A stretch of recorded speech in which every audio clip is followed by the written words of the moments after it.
लाडक्या बहिणींसाठी जे जे काही करता येईल ते सरकारच्या माध्यमातून, शिवसेनेच्या माध्यमातून या ठिकाणी केलं जाईल. लाडकी सून अभियान देखील आम्ही सुरू केलेलं आहे आणि म्हणून करोडो लाडक्या बहिणी या लाभार्थी झाल्या.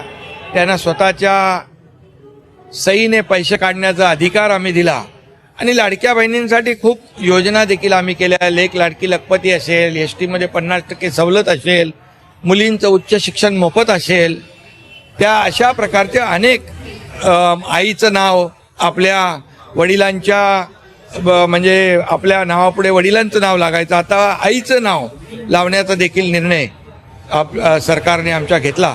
त्यामुळे या लाडक्या बहिणींमुळेच विधानसभेमध्ये आतापर्यंतच्या महाराष्ट्राच्या इतिहासामध्ये कधी नव्हत्या एवढ्या 232 जागा महायुतीच्या आल्या. त्यामुळे लाडक्या बहिणी या ज्या आहेत त्यांचे उपकार जे आमच्यावर आहेत, त्यांचे आशीर्वाद आहेत, ते कधी त्याच्यातून आपण उतराई होऊ शकत नाही. आणि त्याचबरोबर त्यांनी जी काय परंपरा आहे ही कायम ठेवलेली आहे, रक्षाबंधनाची, भावाचं बहिणीचं नातं जपण्याचं. त्यामुळे मी त्यांना खूप खूप आभारी आहे, त्यांचा मनापासून त्यांना खूप खूप धन्यवाद देतो. अनेक लोकांच्या तक्रारी येतात, अनेक लोकांची अडचणी येतात, समस्या येतात, ते देखील शिवसेनेच्या माध्यमातून सोडवण्याचं काम या ठिकाणी आमची महिला आघाडी, आमच्या मीनाक्षीताई शिंदे आणि त्यांच्या बरोबरच्या त्यांचे सर्व सहकारी हे गेले अनेक वर्ष या ठिकाणी करतायत.